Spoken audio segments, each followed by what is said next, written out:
Back in January of 1969, R.A. Moog was shipping orders of their groundbreaking modular synthesizers to some clients. Gershon Kingsley on the 13th, the Beatles on the 15th, Derek Jolly on the 18th, and a certain Mort Garson on the 21st. 55 years later, the very synthesizer from that list that began its journey with Mr. Garson has found its way into the possession of Anthony Marinelli. In this video, we will look at the history and future of this magnificent instrument.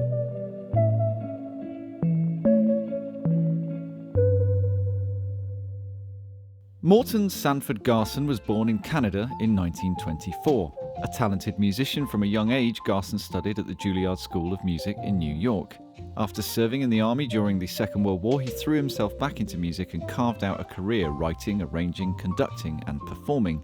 By the late 50s and into the 60s, the first fruits as a composer and co-composer were some hit songs such as Dynamite, recorded by Brenda Lee, Theme for a Dream, recorded by Cliff Richard, and Our Day Will Come, recorded by Ruby and the Romantics, which topped the Billboard 100 in 1962 and was, of course, later covered by both Frankie Valli and Amy Winehouse.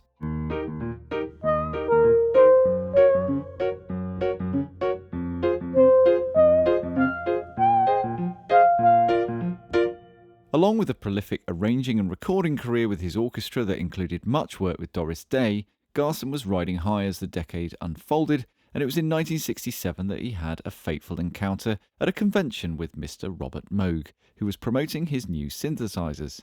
From that point onwards, Garson's musical life was changed forever.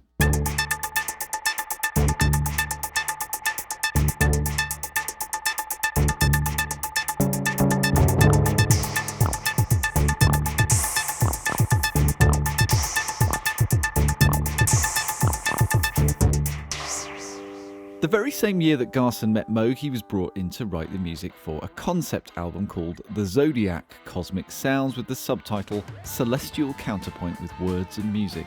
This recording featured Paul Beaver on Moog synthesizer and is amongst the earliest albums to employ the instrument. Garson then teamed back up with the lyricist for that album, Jacques Wilson, the following year to create The Wizard of Iz, an electronic odyssey, a parody of The Wizard of Oz, where Garson himself performed the synthesizer parts and where he began to stretch his musical legs with the instrument. The same year, Garson took the whole astrology thing to another level by recording 12 albums with his Moog, one for each of the signs of the zodiac. A couple of things to note here. Firstly, the female narrator for this series was actress, singer, songwriter, and mother of Christina Applegate, Nancy Priddy. Secondly, the 12 albums were considered one album by Billboard and so collectively sold enough copies for it to chart, albeit at a peak number of 147, for 15 weeks. I'd stick my neck out and suggest that this is the only 12-part astrology album to achieve such a feat. In 1969, the year Garson's own Moog was shipped, he began using it to create music for picture, including a commission to score the Apollo 11 moon landing in July of that year. As millions tuned in to watch one of humanity's greatest achievements, fittingly the sounds of another great but more down-to-earth achievement, the Moog synthesizer floated through their TV speakers.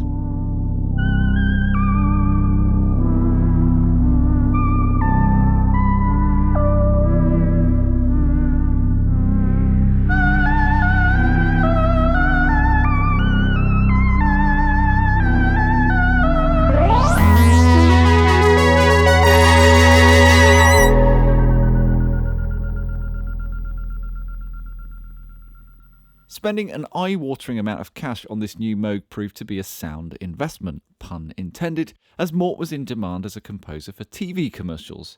For one particular commission, he was paid $20,000 to record one single note from his Moog. Such was the appeal and rarity of this new sonic technology.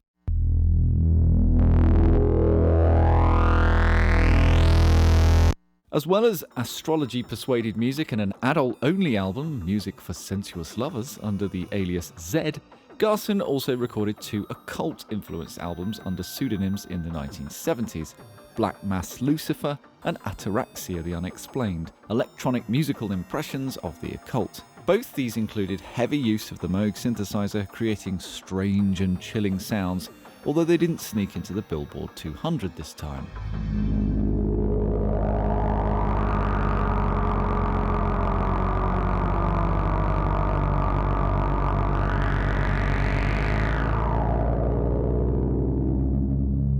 Around this time, a young LA native, Mort Barton, who had been intrigued by synthesizers after hearing Wendy Carlos switched on Bach, saw that Mort Garson was performing, or more accurately miming, to a backing track at Century City, and so he and a friend decided to go along. And after the concert was over, went up to him and said, "Can we visit you in your studio, and can you take us on a tour, show us how this works?" So he very begrudgingly said yes. I could tell he didn't want us to visit him. Two kids coming, maybe I'm 17.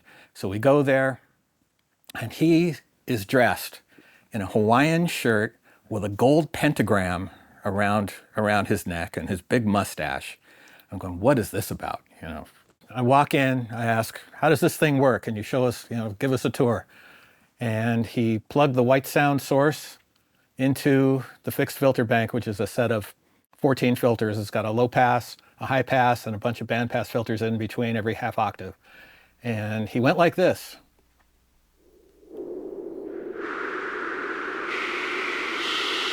And we fell on the floor. We thought it was the best thing ever.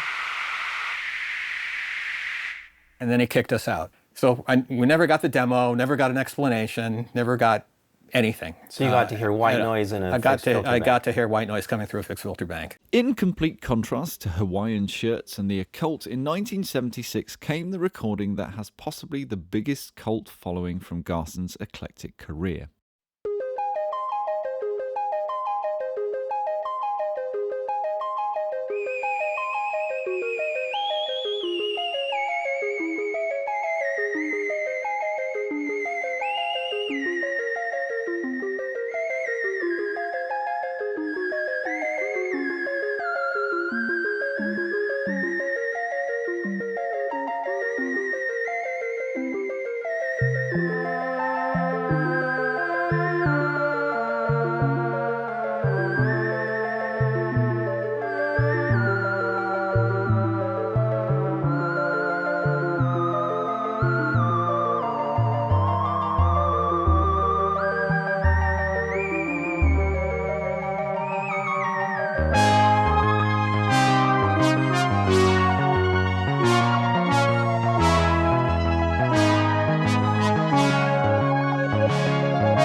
This is, of course, Mother Earth's Plantasia, warm earth music for plants and the people who love them. The story of why this album was ever conceived is as strange as the album itself.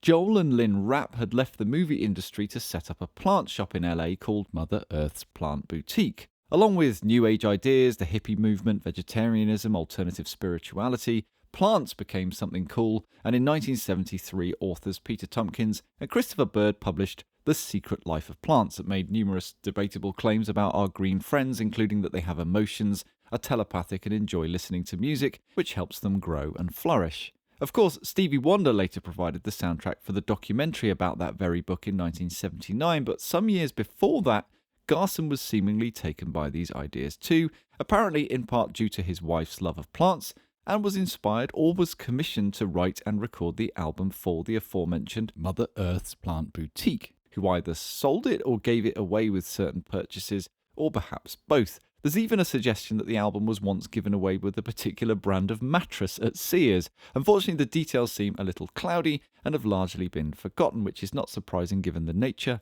pun intended, of the project. And so it remained an oddity of the time until it was rediscovered in the 21st century and gained wider popularity thanks to firstly being sampled by the Far Side, but probably more significantly its existence spread through the internet, and in fact uploads of it have millions of views on YouTube alone, and so the time came for it to be reissued in 2019 by Sacred Bones Records. To celebrate this, Moog and Sacred Bones had the original instrument crated up and shipped to them and put on a live event, Plantasia, at the Brooklyn Botanic Garden. Furthermore, there was another event at the Getty Center in Los Angeles, which, as well as music, included workshops from the famed Mickey Hargitay plants, who fittingly provided the plants for our thumbnail image. But back to the 70s and 80s, Garson continued to score film, television, stage shows, and to release music under his own name or under pseudonyms. In fact, if you weren't already convinced that he was ahead of his time, as well as performing live with backing tapes as far back as the 70s, he was using DJ names amongst his many aliases, such as Disco UFO, released as both DJ Craver and Captain DJ. At some point, probably in the early 1980s, Garson sold his Moog IIIc to another individual in Los Angeles, no doubt because it was a technical dinosaur by that stage. In the meantime, after his earlier white noise encounter with the Moog, Mark Barton was hooked on synthesis and had signed up at UCLA because of their electronic music lab. Studying under Jim Cooper, who would later famously work for Oberheim and then J.L. Cooper Electronics, Mark learned how to make his own synthesizer, which he used in an Emerson, Lake and Palmer cover band. Mark took this knowledge and passion and co-created one of the earliest drum synthesizers, the Syndrum, that was launched back in 1977. If you've heard Baker Street by Jerry Rafferty, then you've heard the Syndrum.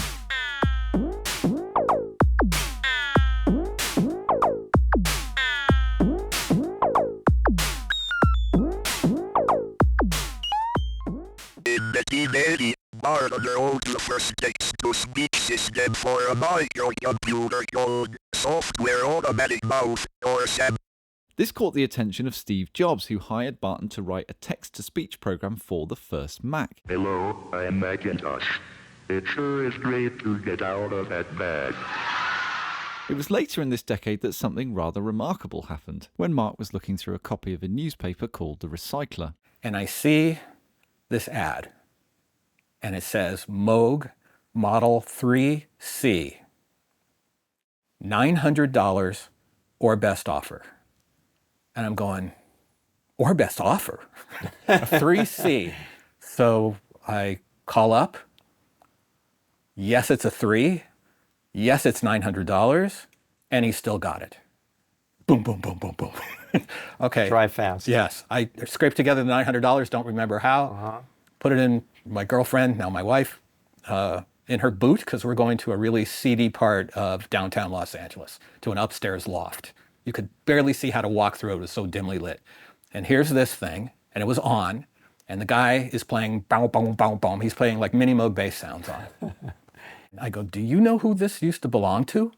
And the guy says, yeah, I think it belonged to a guy named Mort Garson. I went, oh my God, this is the synthesizer I visited when I was 17. Did he say how he got it from Mort? He did not. If he did, I don't remember. Now, Mark is a lifelong fan of Emerson, Lake and Palmer, and even used his homemade synthesizer in an ELP cover band emulating Keith's Moog sounds. It was after Mark acquired an actual Moog that he wound up connecting with his hero via a friend who'd become part of Keith's team. So anyway, we go back to my house, and there's the Moog on top of a Hammond organ. He didn't know you had it? No, he didn't know I had it. There's the Moog on top of a Hammond organ. That's a Keith Emerson's shrine, is what that is, right? And he walks in, and he looks at it, and he goes, does everybody have one of these? And that was his first remark. He didn't realize what he was looking at, that it was a shrine. And we played duets. I played organ. He played piano. And that was really, really a great evening. So, yeah, we remained friends, and really, really miss him a lot. The 3C remained with Mark for decades and spent many years as a feature of their house, where they even once bought black and silver furniture to match it. In the 90s, Mark spotted that Bob Moog was doing a theremin demonstration in LA and seized the opportunity. I catch him between sets, and I go, can you sign this?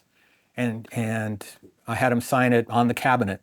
Having had such a fateful connection with this instrument, Mark hoped to one day get back in touch with Mort Garson to tell him the story. After seeing a mini documentary about Mort on television, Mark managed to get in touch with Mort's daughter, Day. She gave me his phone number. I call it up. Mort answers the phone. Mort, I've got your old Moog. I go, oh, that thing? It was too big. My daughter bought me a Casio. that was... And then he died shortly after. Oh. But I finally did close the loop for full circle.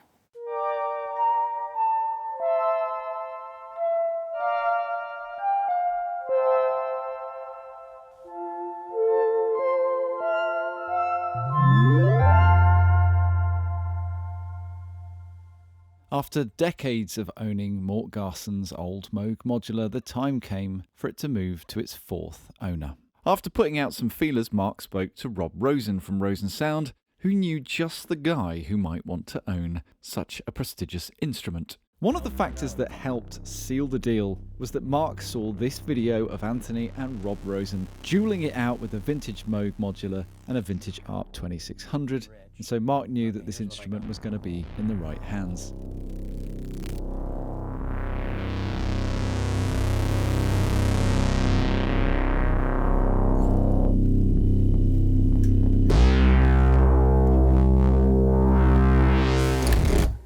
Nice. Yeah, you guys showed up at 10 o'clock, and my son and I unstacked it from the living room. We brought it out to my driveway and set it up so that when the truck pulled up, the headlights would be shining right at it. You staged that? Oh, absolutely. Absolutely. That's so crazy. That would be the thing you saw when you pulled the truck up. And it was, but it was, yeah. The thing that we saw was surreal, because You're who right, would think, right. who would do this? Put on the night of the supermoon. Right. Yeah, and then we killed the headlights. Our eyes kind of adjusted, and then it just had this beautiful moonlight glow. It's you mentioned the black and silver, Right, and the yeah. silver had and it's so surreal because it was also used on the moon landing by Mort Garson. And I had known that, right. so I'm coming in of like the moon and the moon was like up high in the sky because it was so late at night. Full moon comes up. All very poetic. With the sun goes down, and Yeah. it just seemed all like the right cycle of things, and it's like it's going to the next place, and hopefully it's going to go on forever. I mean forever, but for the next generation, I want to pass it on to my family, and it's going to be. We'll see. We want to make music on it. We want to keep it relevant, so it's really important. Sure. It's a crown jewel. I await what is to come. I'm sure it'll be great. Huge thank you to Anthony Marinelli and team for involving me in helping tell the story of this amazing instrument. Thank you also to Mark Barton for spilling the beans on where on earth this thing has been for all these decades. If you want to hear more about the specifics of the instrument, what modules are on it and what customizations Mort had, and also want to hear about the restoration that Rosen Sound have been doing to get it fully back to life, and you want to hear more about Mark Barton's story, then head over to Anthony Marinelli's channel. If you're not subscribed, you should be, and look out for related content there. The last thing we're going to do is make a piece of music. Thanks for watching.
Bye.